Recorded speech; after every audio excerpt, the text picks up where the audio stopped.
ఇదంతా? నువ్వు భర్తవయ్యా, భార్యని ఎలా ఓదార్చాలో నేర్పిస్తున్నాను. నువ్వేం చెప్పాల్సిన అవసరం లేదు. నీకు ఇక్కడ పడుకోవాలనిపిస్తే పడుకో, లేదంటే నీ ఇష్టం. నాకు కూడా ప్రశాంతంగా ఉంటుంది. ఇదేంటి నీ ఇష్టం అంటాడు, ఏమీ చేయనివుడు. దూరంగా ఉండటం నా వల్ల కాదు బాబు. ఏయ్,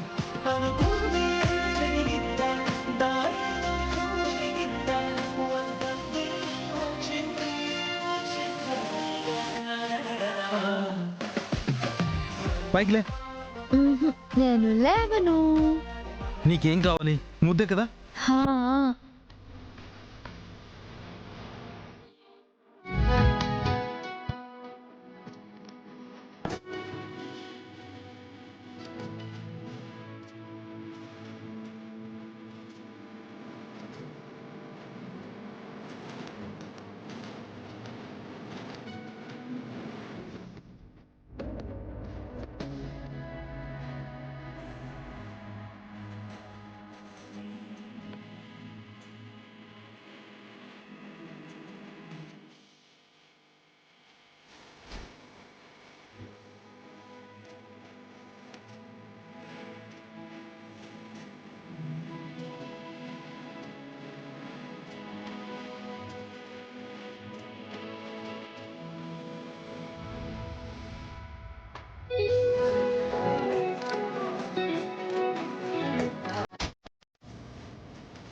అయ్యో, నాగవల్లికి రూమ్ సర్దుకోవడానికి ఇబ్బందిగా ఉండి అలాగే వదిలేసినట్టుంది. గదంతా ఇలాగే ఉంటే వాళ్ళకి ఎలా నిద్ర పడుతుంది? వాళ్ళు వచ్చేలోపు గదంతా సర్దేయాలి.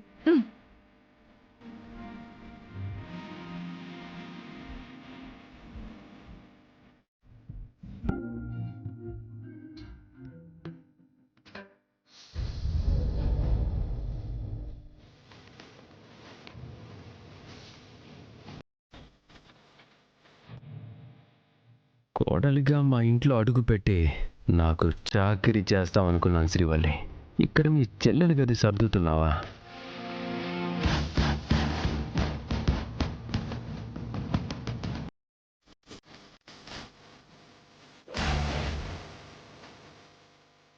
బా, పాయసం కోసం ఎదురు చూస్తుంటే చేతిలో బిర్యానీ పొట్లం పడ్డట్టు కరెక్ట్ టైంలో పవర్ పోయింది. అయ్యో, కరెంట్ ఇప్పుడు పోయిందేంటి? లాంతర్ కూడా ఎక్కడ పెట్టానో ఏంటో.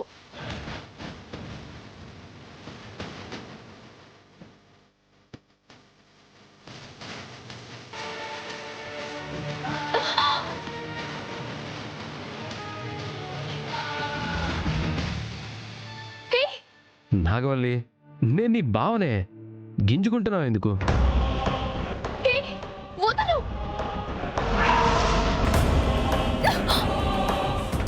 ఏంటి బాబా ఇది? అయ్యో, నన్ను క్షమించు శ్రీవల్లి.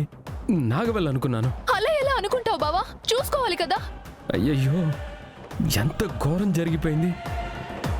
ఇప్పటికే నేను చేసిన పాపాలు పండిపోయాయి. ఇక నుండైనా మనిషిగా మారాలనుకున్నానే, ఇంతలోనే ఇంత పెద్ద ఘోరం జరిగిపోయింది. ఈ విషయం తెలిస్తే ఇంట్లో నన్నెవ్వరూ నమ్మరు. నన్ను కొట్టు శ్రీవల్లి, నన్ను కొట్టు, నన్ను చంపే. నేనొక దౌర్భాగ్యుణ్ణి, నిర్భాగ్యుణ్ణి. నాలాంటి పాపి అసలు బ్రతకూడదు. ఈ విషయం ఇక్కడితో వదిలే బావా. తెలియక జరిగిన తప్పే కదా. లేదు శ్రీవల్లి, తెలిసి చేసిన తెలియక చేసిన తప్పు తప్పే.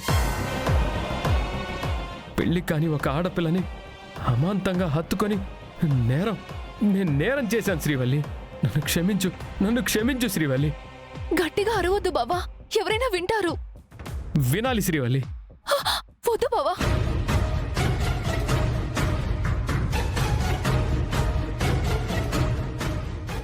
ఏమైందక్క? ఏం లేదు నాగవల్లి. ఏదో అరుపు వినిపించిందక్క. అది బల్లిని చూసి అరిచాను, అంతలో బావొచ్చాడు. మీ అక్క మన రూమ్ సర్దుతానంటుంది నాగవల్లి. అక్కర్లేదు, మా రూమ్ మేమే సర్దుకుంటామని చెప్తున్నాను. నీకోసం నేను ఈ మాత్రం చేయలేనా? వద్దు బావా, మీరిద్దరూ అలా కూర్చోండి, నేను సర్దేసి వెళ్ళిపోతాను. నీకెందుకక్క శ్రమ? నేను సర్దుతాను కదా. ఇది మనిల్లు, ఇందులో శ్రమేముంది? రా విశ్రాంతి తీసుకో.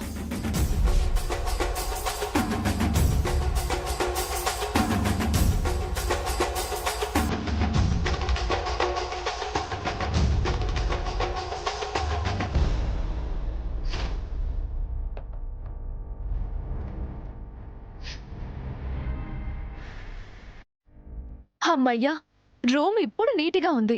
ప్రశాంతంగా పడుకోవచ్చు. సరేనా, నేను వెళ్తాను.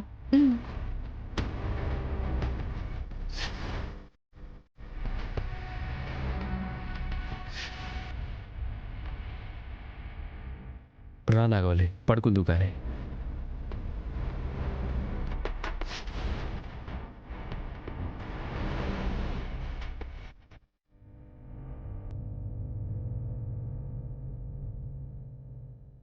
కాళ్ళు పట్టేసాయి బావా.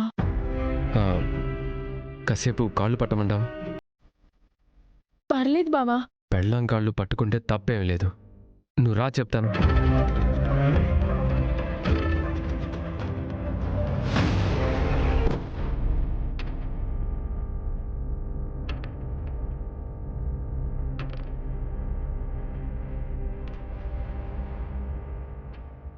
అమ్మయ్యా, దేవా బావ నటిస్తున్నాడేమో అనుకున్నాను.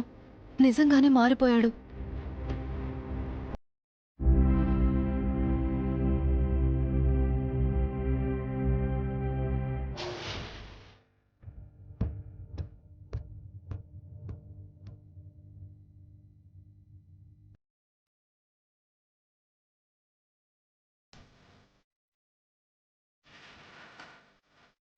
పడుకో. బలిచ్చే ముందు మేకకి పసుపు రాసి బొట్లు పెడతారు నాగవల్లి. అది ప్రేమో జాలో అర్థం కాదు. ఇది కూడా అంతే. నిన్ను బలిచ్చే రోజు అతి త్వరలోనే ఉంది.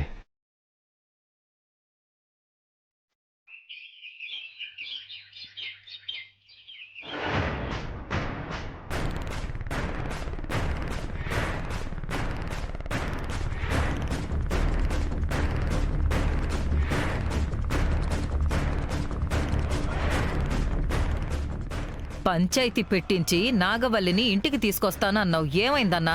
నేను పంచాయతీ పెట్టించినా తీర్పు చెప్పాల్సింది వాడే కదమ్మా. అందుకే ఊరు జనం మొదటి కాన్పు పుట్టింట్లో జరిగితే తప్పేంటి అన్నట్టు మాట్లాడుతున్నారు. చూసారా, ఊరే గంగ నిర్ణయాన్ని తప్పు పట్టలేదు. ఇక మీరు చేసేది ఏం లేదండి. ప్రసవం బాగా జరగాలని ఆ దేవుణ్ణి కోరుకోవాల్సిందే. చిన్నప్పటి నుంచి నేను అనుకున్నదే జరిగింది తిరుపతి. వయసు పెరిగే కొద్దీ సూపు ఎట్టా తగ్గుతుందో నా మాటకి సరికట్టా తగ్గిపోతా ఉండాది. అదే నాకు నచ్చలేదు. ఈ ఇంటి కోడలు నేను చెప్పినట్టేనాలా? కొట్టబోయేది ఇంటి వారసురాలు. నేను చెప్పిన చోటే కాన్పు జరగాల. ఆ స్వామీజీ చెప్పింది మనసులో పెట్టుకొని బిడ్డకేదైనా హాని కలిగించాలి అనుకుంటున్నారా? మా అన్నయ్య అలా అనుకునుండుంటే ఈ పాటికి నాగవల్లి కడుపు కరిగి మీ అందరి కళ్ళల్లో బాధ పెరిగేదొదినా. అన్నయ్య మనసు మార్చుకున్నాడు. నాగవల్లి డెలివరీ ఇక్కడ జరిగితేనే అన్నయ్యకి ఒక విలువ గౌరవం ఉంటుందని నాగవల్లిని ఇక్కడికి రప్పించాలని ఆశపడతా ఉండాడు. ఆశపడుతున్నారో శాశ్వతంగా వెళ్ళిపోవాల్సి వస్తుందోనని కంగారు పడుతున్నారు. నాకు తెలీదు. కానీ మీరనుకున్నది మాత్రం జరగదు. ఎందుకు జరగదు? ఎందుకంటే గంగకి చెల్లెళ్ళంటే ప్రాణం. ఇలాంటి సమయంలో కూడా మనల్ని నమ్మి తన్నిక్కడికి పంపించడు. మీకు విలువ, గౌరవం అవన్నీ ఏమైనా ఉంటే తర్వాత బిడ్డని పెంచడంలో అవన్నీ చూపించండి. మనం అడిగితే పంపించడు, కాని పంచాయతీలో పెద్దలందరూ చెప్తే వింటాడు కదోదినే. ఆ పెద్దలు మీ మాటలు వినట్లేదనే కదా బాధపడిపోతున్నారు. తిరుపతి, ఈ ఇంట్లో నాగవల్లి లేదు, పనమ్మాయి వచ్చినట్లేదు. వెళ్ళి పని చూడు. నేను పని చూస్తాను కానీ మీరు పంతం నెగ్గడానికి మార్గం ఆలోచించకండి. ఎందుకంటే అదంతా వృధా ప్రయాస.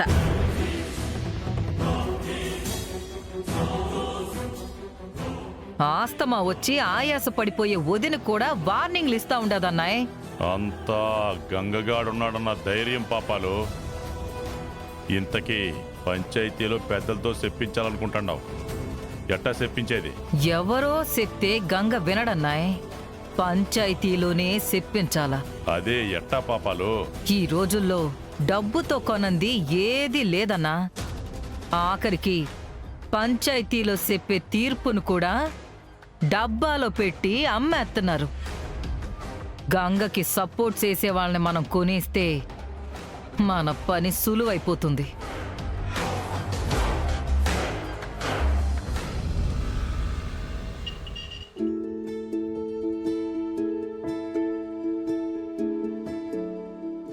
బాయ్ వదినా. నాకు బాయ్ చెప్పడం కాదు, మీ అక్క కడుపులో ఉన్న బిడ్డకి పూట పూటకి హాయ్ చెప్పాలి. మేము చెప్పినా తను ఎలా రెస్పాండ్ అవుతుంది శివ? అమ్మ తల్లి స్వాతి ముత్యం, పాపకి హాయ్ చెప్పాలి అంటే నాగవల్లికి ఏ పూట కాపూట మందులిస్తూ ఉండాలి అని చెప్తున్నాను. నువ్వు ఏది తిన్నగా చెప్పవా? ఆ తిన్న తర్వాతే మందులు వేసుకోవాలని చెప్తున్నాను బావా. అబ్బబ్బబ్బా, ఇప్పటికే 100 సార్లు చెప్పావు వదినా, మేము చూసుకుంటాం కదా. డెలివరీ అయ్యేదాకా ఎంత జాగ్రత్తగా ఉంటే అంత మంచిదని శివ గుర్తు చేస్తుందమ్మా. అది మర్చిపోయినా నాగవల్లికి టైం టు టైం మందులు ఇవ్వడం నేను మర్చిపోను కదన్నయ్య. ఇప్పటికైనా నమ్మకం వచ్చిందా వదినా? స్టేషన్కి వెళ్ళాక కూడా ఇదే ఆలోచించుకో. నువ్వు నిశ్చింతగా డ్యూటీ చేసుకో. అయినా నాగవల్లిని చూసుకోవడానికి నేనుండగా ఇంకా కంగారెందుకు శివ? అహో అవును కదా, నువ్వు మారిపోయావన్న విషయమే మర్చిపోయానన్నయ్య. అప్పుడే అలా మర్చిపోతావు శివ? నేను ఆడింది చిన్న నాటకం కాదు కదా. జీవితాంతం నేను తప్పు చెయ్యను అనే భ్రమలో ఉండిపోయేలా చేశాను. కానీ ఎక్కడ ఏ అవకాశం దొరికినా మీ అంతు చూడకుండా వదిలిపెట్టను. అవును బావా, స్టేషన్కి నువ్వెళ్ళట్లేదేంటి? ఎన్ని రోజులని ఇలా లీవ్ పెడతావు? ఇప్పుడు నా డ్యూటీ నా భార్యను చూసుకోవడమే శ్రీవల్లి. సరే నేను బయలుదేరుతాను.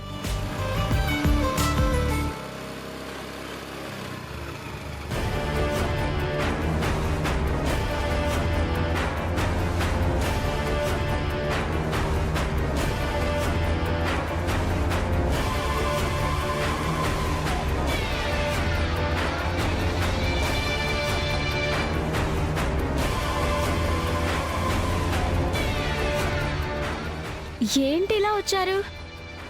లోపలికి వెళ్ళండి వెంకటపతిరాజు గారు, నేను స్టేషన్కి వెళ్ళొస్తాను. శ్రీవల్లి గారు కుడికాలు పెట్టి నా ఇంట్లోకి రావాలంటే ఏం చెయ్యాలని దీర్ఘంగా ఆలోచిస్తున్నానండి. ఇంకా వెయిట్ చేయడం నా వల్ల కాదు. ఇప్పటికే ఆలస్యం అయిపోయింది. పెళ్లి సంగతి తర్వాత. కనీసం శ్రీవల్లి గారిని నాకే ఇచ్చి పెళ్లి చేస్తారో లేదో ఈరోజు నాకు క్లారిటీ రావాలండి. అది ఇక్కడ గుమ్మం బయట నిలబడి ఆలోచిస్తే పరిష్కారం దొరుకుతుందా? మరేం చేయమంటారండి? శ్రీవల్లి గారేమో అన్నయ్య చెప్పిందే వేదం అంటున్నారు. నేనా తనని మర్చిపోలేకపోతున్నాను. ఎన్ని రోజులు ఎలా ఉండాలో తెలియక తిక్కమపడుతున్నానండి. మీకేం తెలుసు నా బాధ?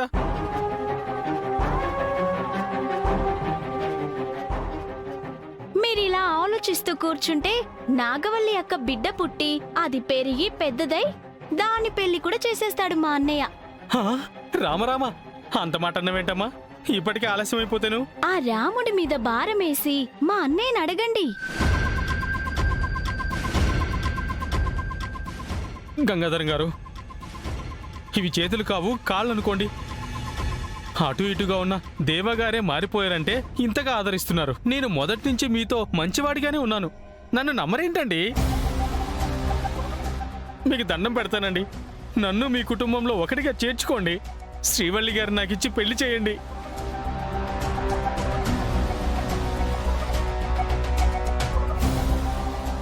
శ్రీవల్లికి ఇష్టం ఉంది కాబట్టి ఒప్పుకోవచ్చు కదా బావా.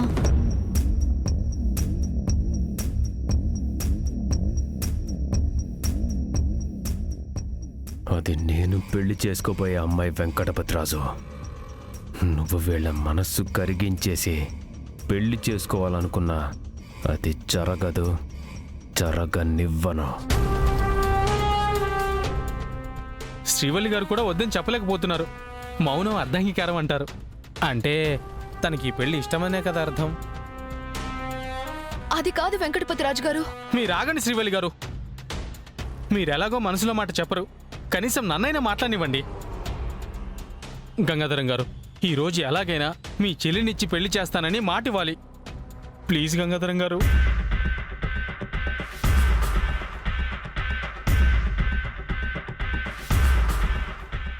గంగాధరం గారు,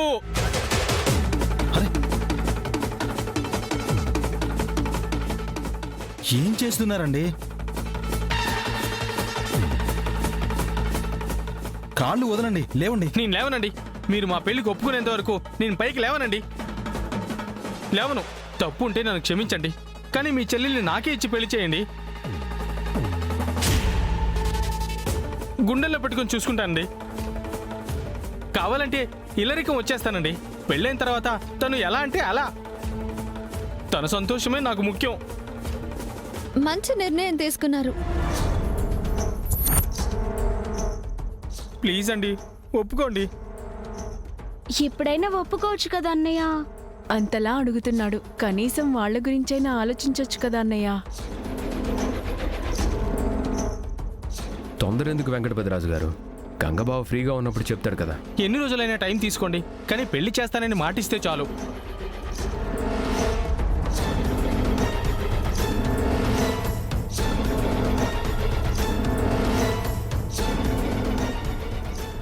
గంగేంటి సైలెంట్గా ఉన్నాడు? కొంప తీసి కరిగిపోయాడా?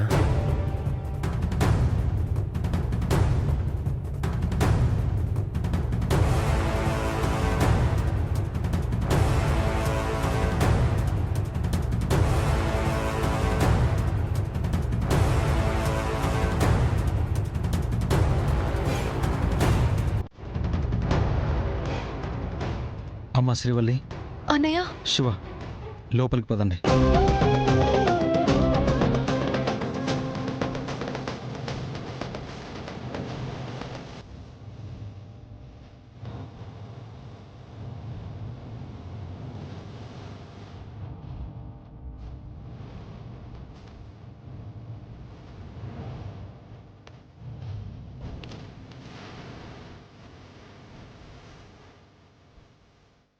అమ్మా శ్రీవల్లి, అన్నయ్యకి నచ్చాడనో, పెళ్ళికి తొందరగా పెళ్ళి దానంతటదే అయిపోతుందనో మనసులో అనుకుంటూ ఉండొద్దమ్మా.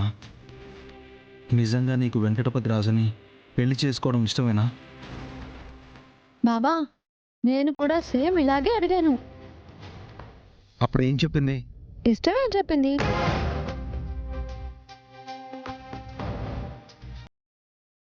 ఇప్పుడు కూడా అదే చెప్పమను, పెళ్లి చేసేస్తాను.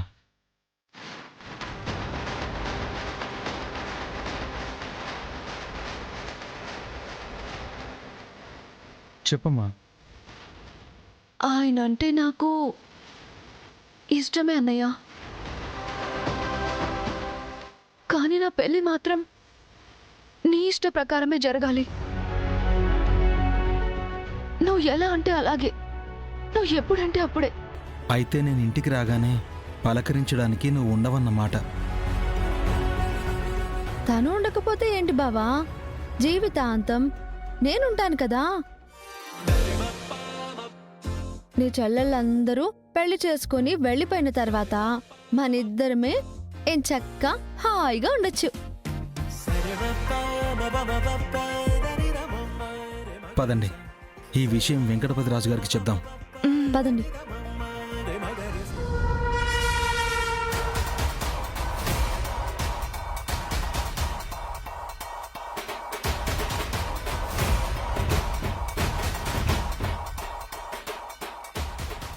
గంగాధరం గారు, నా గురించి ఏ నిర్ణయం తీసుకున్నారండి?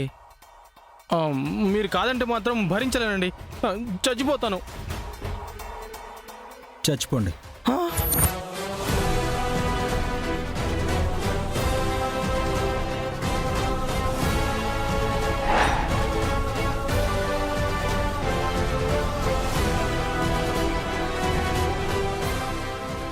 రెండు రోజుల్లో మీ ఇద్దరి నిశ్చితార్థానికి మంచి ముహూర్తం చూద్దాం అనుకుంటున్నాను.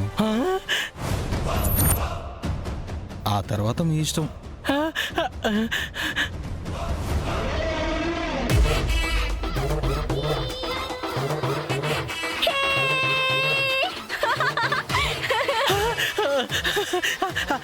నా కంగారు చెప్పండి, నాకు పెళ్లి కాబోతుంది. నా కంగారు చెప్పండి, నాకు పెళ్లి కాబోతుంది.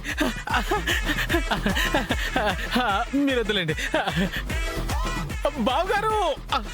పర్లేదు, లేవండి లేవండి. ఏదో ఎగ్జైట్మెంట్లో. ఎక్కువ ఎగ్జైట్ అవ్వకుండా వెళ్ళి నిశ్చితార్థానికి ఏర్పాట్లు చూసుకోండి. అలాగే అలాగే వస్తాను. వస్తాను.